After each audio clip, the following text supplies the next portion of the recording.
सगळ्यांना मकर संक्रांतीच्या हार्दिक हार्दिक शुभेच्छा. तर हा व्हिडिओ टाकण्यासाठी ना खूप लेट झाला होता.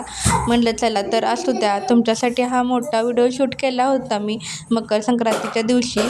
तरी ते गॅसवर मी आंघोळीसाठी गरम पाणी करून ठेवलं होतं. आंघोळ पण करून घेतली आणि लागलंच म्हटलं चला पटकन देवपूजन पण करून घेऊया. बाकीची कामं एक्स्ट्राची आहेतच. सण म्हणला की एक्स्ट्राची कामे आलीच. तर ताईंनो दादांनो, मला ना लाईव्हचा ऑप्शन येऊन 2-3 दिवस झालते, पण मी लाईव्हचा ऑप्शन चालूच केला नव्हता. म्हणलं चला एकदा लाईव्ह जाऊन बघूया. पहिल्यांदाच लाईव्ह आलते आणि एवढी छान रिस्पॉन्स भेटला ना, मस्तच. आणि काही निगेटिव्ह पण लोकं होती जी की स्टार्टिंगला आली होती आणि त्यांना नंतर ब्लॉक करून टाकल्यावर त्यांचा काही विषय नाही सोडा. पण असतात ना काही माणसं मोटिवेशन देत नाहीत. तुमची कशी झाली मकर संक्रांत मला नक्की सांगा. आणि आजच्या व्हिडिओमध्ये तुम्हाला नक्की पाहायला मिळेल मी आज दिवसभर काय काय केलं आणि माझी मकर संक्रांत कशी साजरी झाली. नक्की बघा व्हिडिओ शेवटपर्यंत. आणि इथे देवपूजा वगैरे करून घेतली होती आणि एक्स्ट्राची पण फुलं उरली होती थोडी. म्हणलं चला असू द्या, थोडी ठेवूया आपण, तशीच जाताना मंदिरात पण घेऊन जायला येतील. तर म्हणलं चला आता स्वयंपाकाकडे लागूया. तर हरभऱ्याची डाळ पण घेतली होती मी, एक फुलपात्रभर भात झाली आम्हाला. आम्ही खाणारे किती तिघच. म्हणलं चला उरलेलं काय करायचं ना, टाकून देण्यापेक्षा थोडीच घातलेली बरी. मग हरभऱ्याची डाळ घेतली आणि कुकरला लावून कणिक तर मी काय अगोदरच मळून ठेवली होती मुरल चांगली म्हणून. तर ना आज ना मोठ्या वस्तूचं नुकसान होता राहिलं. अक्षरनं काय केलं म्हणजेच माझ्या छोट्या मुलानं व्हिडिओ काढण्यासाठी मोबाईल ट्रायपॉडला लावून गॅलरीमध्ये ठेवला होता ना. मग खेळत खेळत तो तिथं आला आणि त्याचा चुकून धक्का लागला. त्यानं काय मुद्दाम करणार नाही सोडा, लहान आहे तो किती. जे खेळत खेळत त्यानं हात लावला आणि मोबाईल सरळ माझ्या गॅलरीमधून खाली पडला, दुसऱ्या मजल्यावरून तो पण. तर नशीब किती चांगलं बघा की पाठीमागं गवत होतं, त्याच्यामुळं तो मोबाईल सरळ गवतात जाऊन पडला. म्हणलं बरं झालं गवतात पडला, नाहीतर आज 10-15 हजाराचं माझं किती मोठं नुकसान झालं असतं. मोबाईल फुटला असता तर आपल्याला काय मोबाईल तर लवकर भेटलाच नसता, भेटला असता पण लेट भेटला असता. वरून थोडीफार बोलणी पण खावी लागली असती. तर ते नुकसान वाचलं माझं. तर इथं बघू शकताय तुम्ही कुकरला डाळ लावून शिजण्यासाठी ठेवली होती. डाळ शिजते तोपर्यंत आपण म्हणलं चला दारात रांगोळी पण काढून घेऊया. रांगोळी पण काढली नव्हती. रांगोळी काढून 2 तास पण झाले नव्हते बघा. आणि ना शेजारची मुलगी आहे, तसंच झालंय तिचं. पण काय ना माणूस जाऊ दे, शेजार धर्माला कुठं काय बोलायचं म्हणून काय बोलत नाही. पण सणासुदीला तर निदान दारात रांगोळी ठेवायची ना.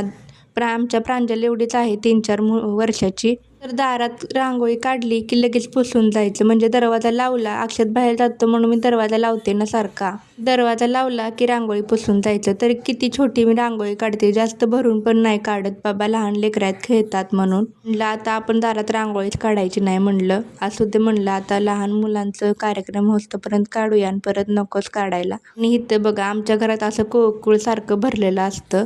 घरात खेळणी सगळीकडे असतात बघा. आता लहान आहे तोपर्यंत, एकदा मोठा झाल्यावर कशाला घरात राडा करतोय ना तो. मुलं मोठी झाली की परत एक ना एक वस्तू जागेला राहील ना. कुकरच्या शिट्ट्या वगैरे झाल्या होत्या. कुकर गार वगैरे करून नंतर पुरण वगैरे वाटून घेतलं होतं. फुलपात्रभर डाळ म्हणल्यावर पुरण तर किती होणार ना. बघा तुम्ही 2-3च पोळ्या झालत्या. गावाकडे जास्त लोक आणि माणसं जरी 2 असली ना तरी भरपूर डाळ घालतो आपण, कारण येतो कोण ना कोण आपल्या घरी. पण इकडे शहरात असल्यावर खूप वेगळंच असतं.